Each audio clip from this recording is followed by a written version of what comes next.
Welcome to Here Where You Belong, your go-to podcast for exploring belonging with your host and belonging expert, Dia Irby. We are thrilled to have you join us. Together, we'll dive into the depths of what it means for each of us to find our own place in the world, whether it's within our communities, our relationships, or within ourselves. Today's episode is meant to inspire, uplift, and remind you that no matter where you are or where you're headed, you have a place where you truly belong. So, grab a cozy spot and settle in. Welcome to Here Where You Belong. Hello, awesome belongers. Welcome home to Here Where You Belong podcast. I have someone amazing for you to meet today who definitely belongs on this podcast. My guest makes the world laugh. I'm Dia, your host.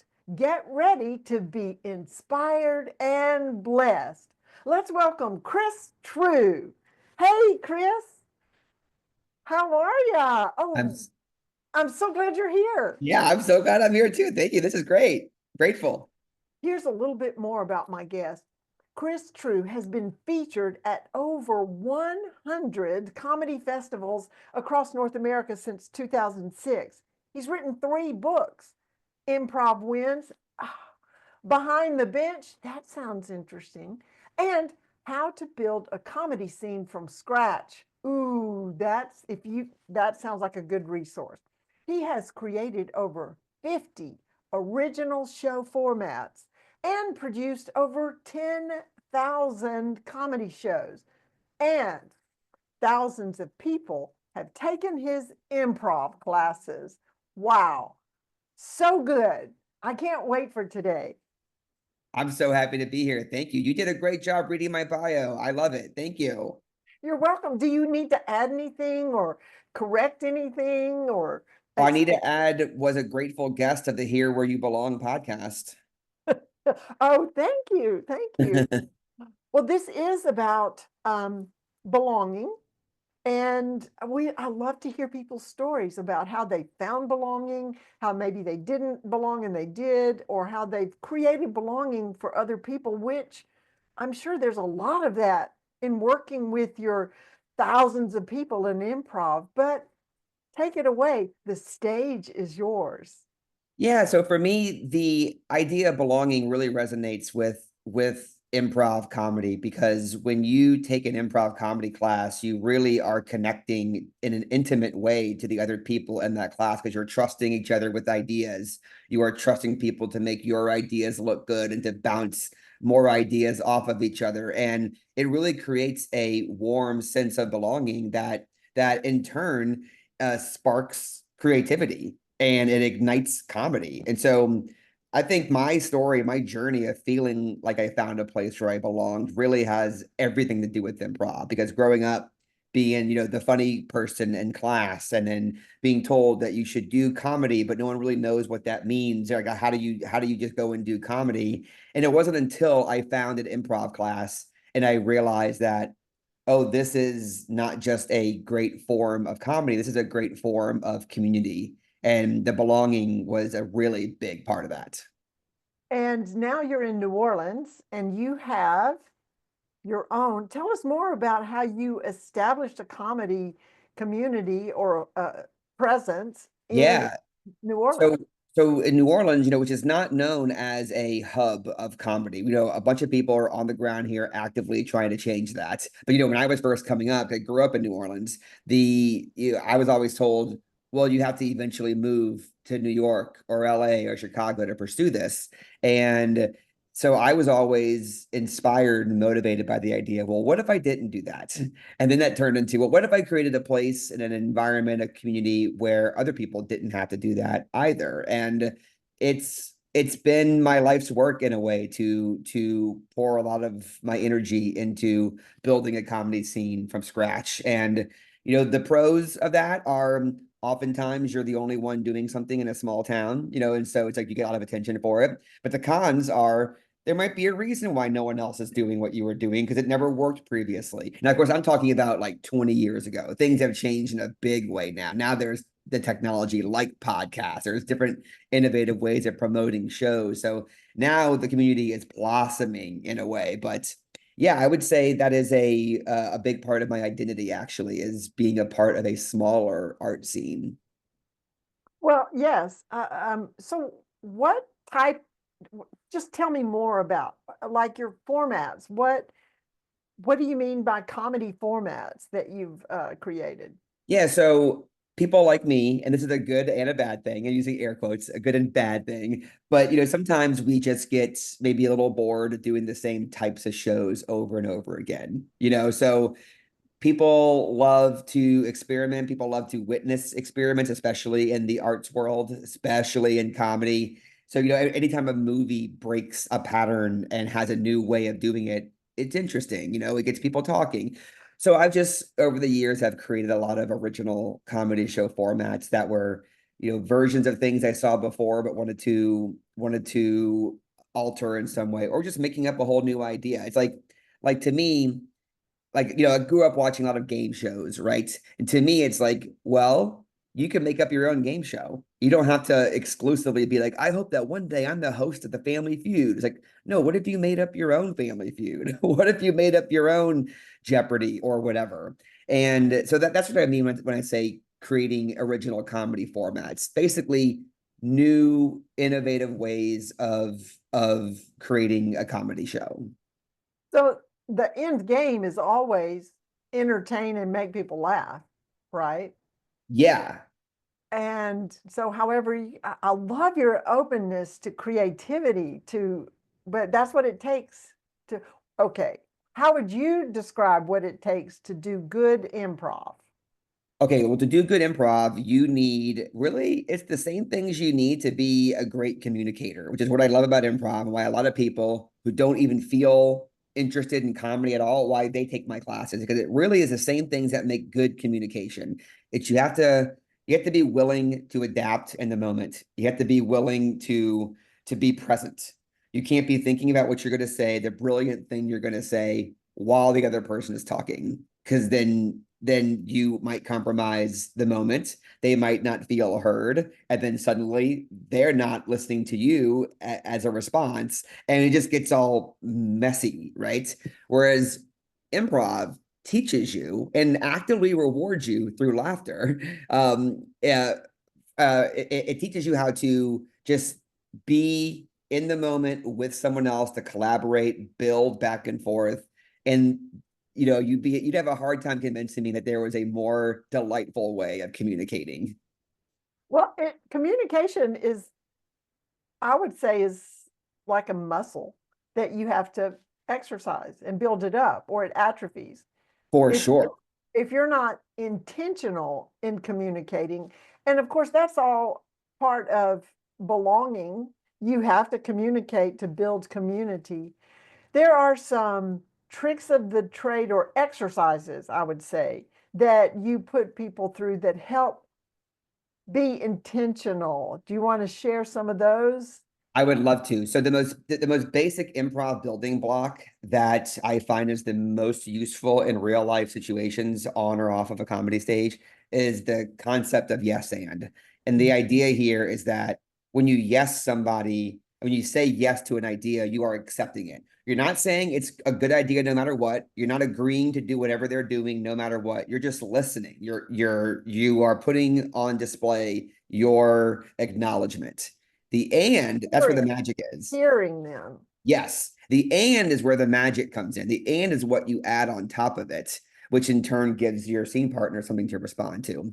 And I like to remind people, anyone hearing this for the very first time right now, and if you're thinking, yeah, what's the big deal? Like this sounds like that. I mean, that sounds like like an obvious way of communicating. Like you're probably thinking about how you talk with your favorite people. Like you probably do have an organic yes and dynamic with your best friend or your spouse or whatever. But I challenge you to think about everyone else, like the person you ran into when you were having a bad day, the person at the place where you shop, the person next to you on public transportation. Like what if we yes anded everyone? What if everyone was feeling the love and the belonging of being heard, and then having an equal back and forth? I think the world would be a much, much better place. I agree with that. And often we say yes, but. Yeah. So that's like, yes, I hear what you're trying to say, but let's maybe listen to what I'm saying instead. And that's just an invitation for conflict. Or, but it's not right, or, but there's a better way. Or, so adopting that into everyday conversation is a win-win, whether you're doing improv or not. I love that.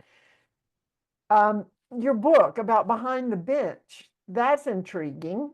Tell us Yes. about that. Sure. So this book was a little a different journey for me because I was for a few years I was creating comedy content for my favorite basketball team here in New Orleans, the New Orleans Pelicans NBA team. And the team asked me to make content for them, like interviewing the players and getting them to come out of their shell a little bit. And as a result, I ended up sitting behind the bench at basketball games on the floor on the like we're all Right like the in really action. in the action. Yeah. And so I did that for a few years. And so I got to know a lot of the players and I started chatting back and forth with them. And I basically kept a running diary of what me and the players talked about over the course of the years. And so I put it all in a book. And it was a ton of fun because a lot of fans don't get access to those seats. But I was very lucky for a few years because of my work with the team. I got to sit in those really, really nice seats. And it was always my dream to write a basketball book. And so I did it. It's a lot of fun. I totally love that. You just never know if what your journey's going to take you to. Yeah, So I mean, it's just like an improv scene. Like you don't know this thing you're saying yes to. You have no idea. Like, Dia, for all I know, one of your listeners is gonna think like, oh, my company's been trying to hire someone to do an improv team building thing, and me saying yes to you, which I would have done, I would do no matter what because I like you so much. But like, who knows what comes of this? Or like when I share this on my social platforms, maybe someone hears you and is like, this is the person I've been thinking about hiring for whatever. Like you never know. exactly that, and that is how, I mean, life is improv. Or if it isn't, you're not enjoying it. You're not being present. Exactly. You're not yes anding the universe, Right, right. And your third book, How to Build a Comedy Scene from Scratch. Can we get an inside scoop on that? Yeah, so going back to what I was mentioning in the beginning of this call, I was really fascinated with the idea of creating something out of nothing down here in New Orleans. And so I over the years, people in smaller comedy scenes even smaller than New Orleans, would always ask for my advice, or I would get brought into a comedy festival to go and teach workshops and do shows. And I would end up talking to the people in a small town about the work that we were doing in New Orleans to make New Orleans a bigger comedy town. And so I took all that information, all that knowledge, and I put that in a book designed for people who live somewhere where there's not a comedy scene and you want to create one. Because again, I don't think that you need to move to a giant city in order to pursue this art form. Everybody needs to laugh, Yeah. And you, sometimes you more than other times. yeah, exactly. Exactly. Like, okay, let's do a comedy show. We need to laugh. Yeah. Three tips on creating building a comedy scene from scratch. Three tips.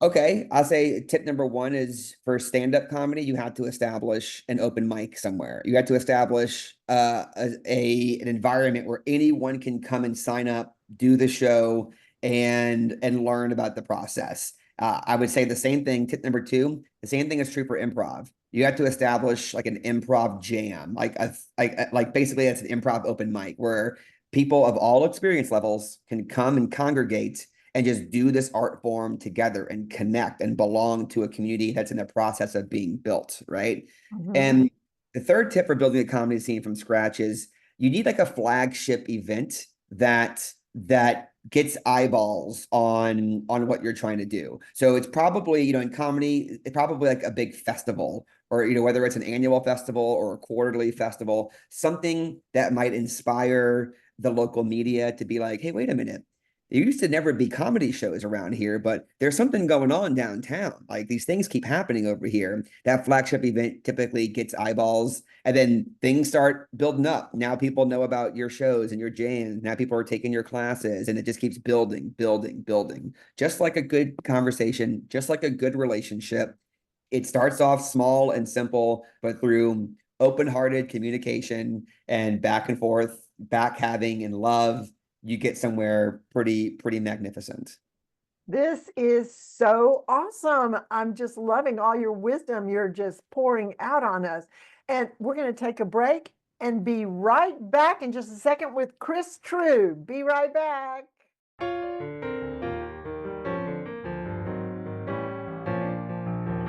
Hey there. Isn't my guest amazing? So glad you joined us today. In this world that often feels disconnected, building community and fostering belonging are essential. That's why I created this podcast, to bring inspiring people to you, to encourage you to create that sense of belonging and community, no matter where you are. If you're being blessed by my guests, and we have some more, like, subscribe, and share this podcast. You know who needs to hear this. Stay connected, stay true to yourself, and always remember, you belong. Now, back to our amazing guest.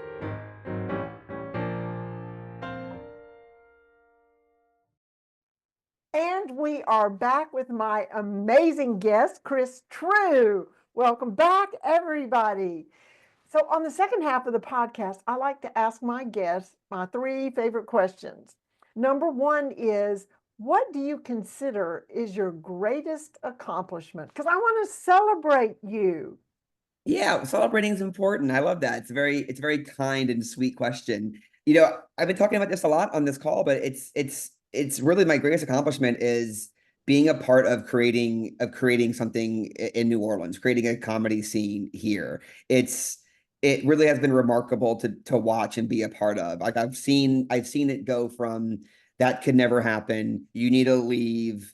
It's just, it's crabs in a bucket, everyone dragging each other down. But it's actually, no, it's been a very loving, very beautiful trajectory here in New Orleans. And I think that this can be true in any small town, anywhere. You can build a comedy scene out of nothing. You just have to have the right mentality, the right respect for your fellow performers, enough business sense, but maybe more of a like artistic, creative sense, and definitely the thing I'm most proud of. And I honestly, I celebrate that all the time. Every time I see a show poster or a new venue popping up, doing a night of comedy, I think, wow, we really did it. There used to be nothing going on in this town, and there really is so much going on. It feels really cool to be a part of. So tell me some of the things that are going on, and tell us about you have your own theater and what happens there.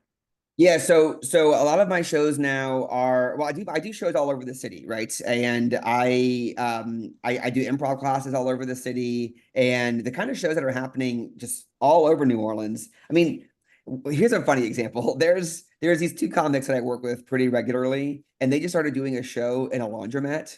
It's like the comedy show is literally in a well-known popular laundromat. The comics are standing on top of laundry machines, and the host, because, laundry, dirty, clean laundry, the host, before they go up, tell them that they have to do their set as dirty or clean. And so it's got a fun gimmick to it, but my point is there are so many shows like that happening all over the city, like so many venues are open to trying comedy now. And it's really, really cool to see. I love that. Yet again, thinking about a different format for comedy. Exactly. Just open, improv the ideas. You have to let the ideas flow, and it's like put them out there. Don't be critical of them as they're coming up, right? Yeah. And that's what we do in improv. I mean, it's like improv, it would completely slow down and just muck up the whole process if you were overthinking every single line of dialogue. I mean, same thing with a podcast like this. If we took a minute between every single thing we talked about, we would not be building momentum. We would not be trusting our instincts. We would not be, it would slow down, right? Improv helps you be that way in real life. And that's just a a preferred way of operating through the world is like being non-judgmental, being open-minded, being playful, and great things happen when we do that. I love that word, playful. Yeah. Life can get so serious.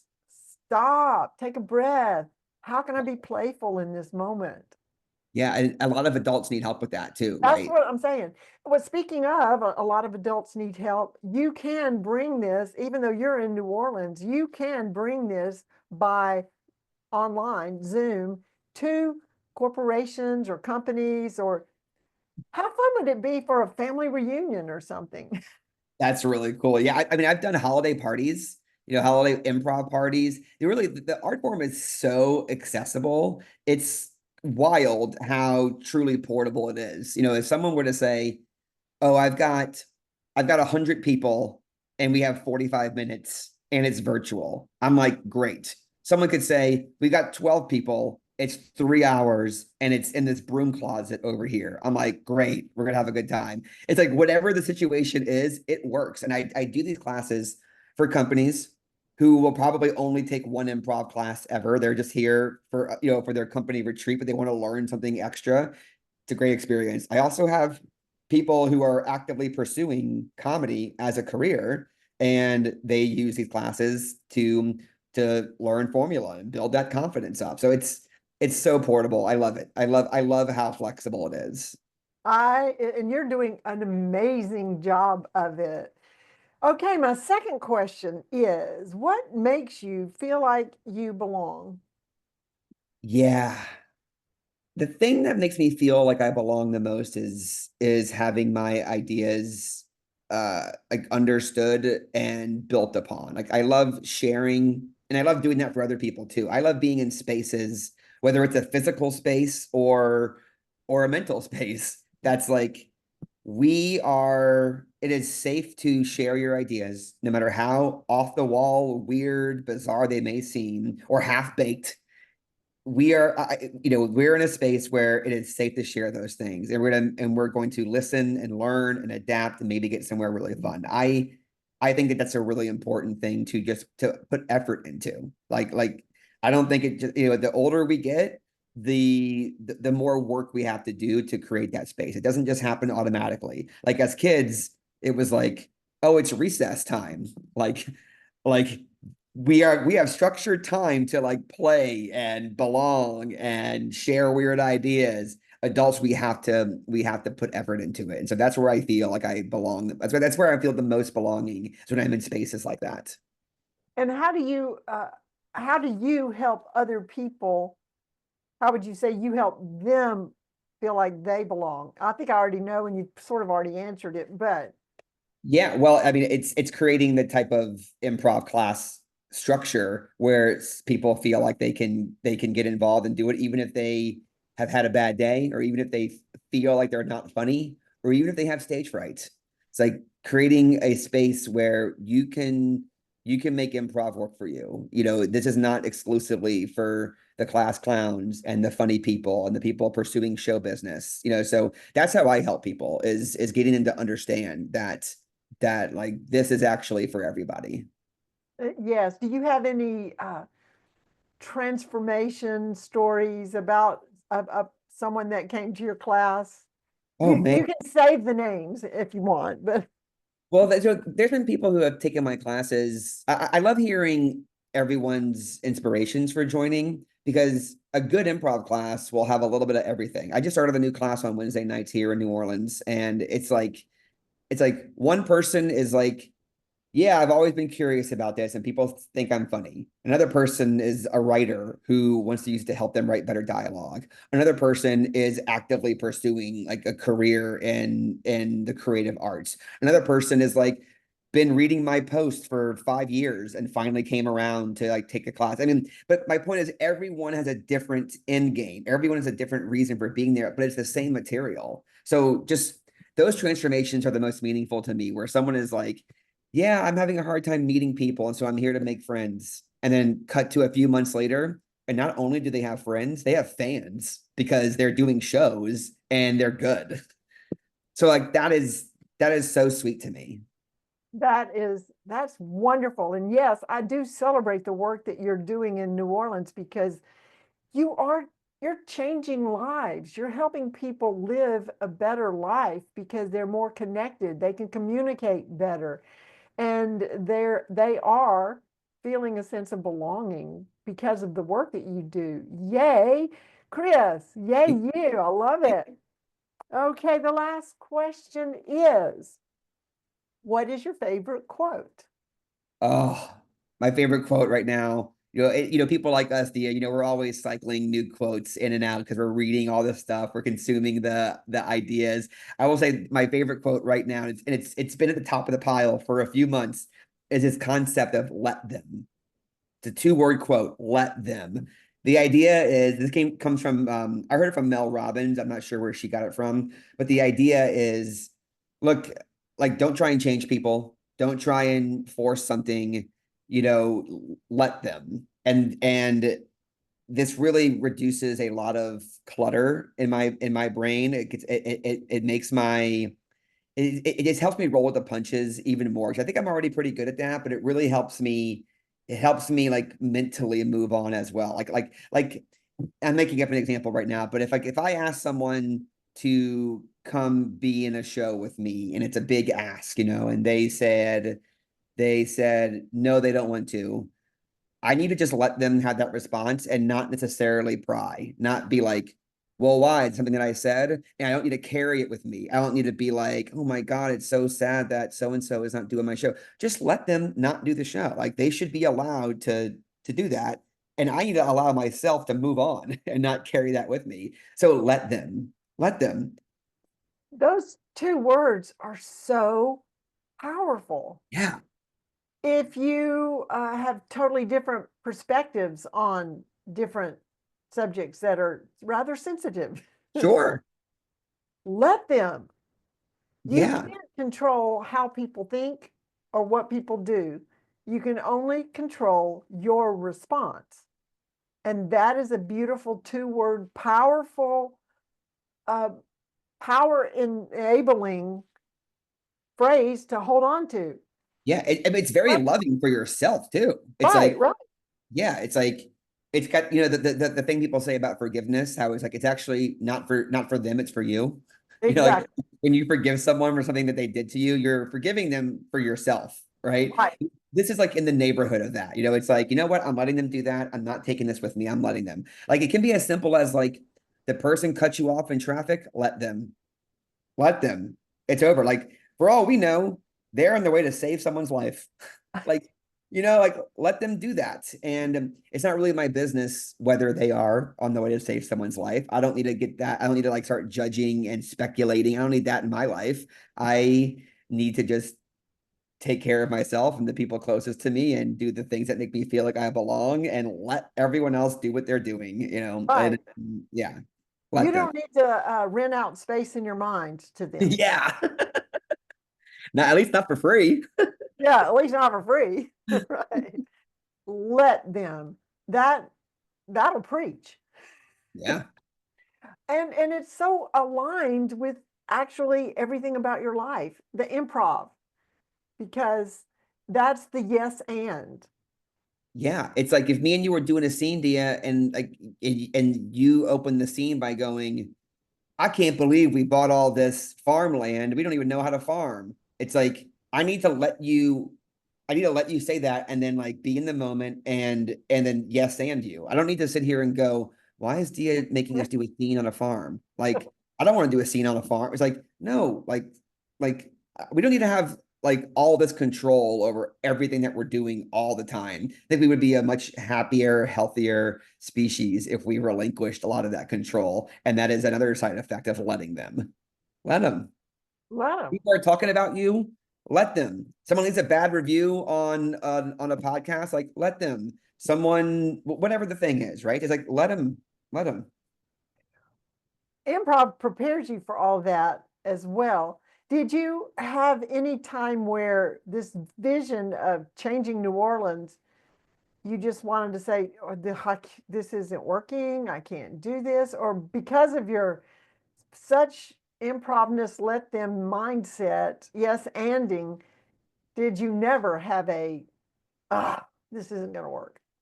Well, I mean, of course, there's times when it's hard. Whether there's conflict in the scene and there's like bickering and there's fighting happening in the scene. Like whether it's like something like that, like an emotional driven thing, or if it just feels like it's not working, and so you're in your own head and you're just overthinking things. I mean, sure, those things can happen, but what I found is if I have a very clear North Star, I'm going to be successful. Like, because if I know why I'm doing it, like that will problem solve for you on the fly. It's like, like if I were doing this more for myself, or if I were doing this to make a bunch of money, because I thought it would make me rich, or if I were doing it because I wanted everyone to look at me as like the best person in the city, whatever, then anytime something was hard and I wasn't feeling those things, I would quit. But it's like, no, the North Star is serving a community for us all to belong to, including myself. And so when that's the case, it's easy to fight through when things get hard because you know why you're. Yes, yes. Such wisdom. So, I love that. And being the improv person and the creative person, it's not that you get stopped when you come to a roadblock. It's, oh, how else can I do this? What's another way to do this? You don't come to roadblocks because you always find a way around them because you are that creative and improv driven. Yeah, and that's what improv helps you do. Like, yes, everybody needs to sign up for a class or have Chris come to your business or your family reunion or your birthday party. Who knows? Have him help you with this. I'm so loving it. This has been fabulous. We've come to the end of our show, but before we do end, Chris, do you have any parting words for our listeners? look, thank you for listening. Thank you for being a part of this episode. And thank you, Dia, for having me. I think that everyone should go and rate and review this podcast. That's what I think everyone should do. That's my parting words for you. Go rate and review this podcast. And if you are even a little bit curious about any of the things that I've been talking about, you really should explore one of my classes. You will be surprised at how accessible this art form is to you. I love it.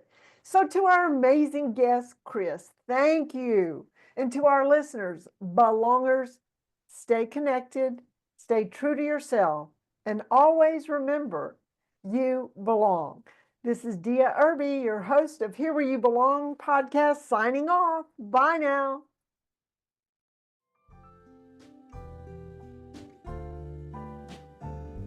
Thanks for tuning in to Here Where You Belong. We hope today's episode has inspired you to embrace the beauty of belonging in your own life. Remember, no matter where you are or where you're headed, you have a place where you truly belong.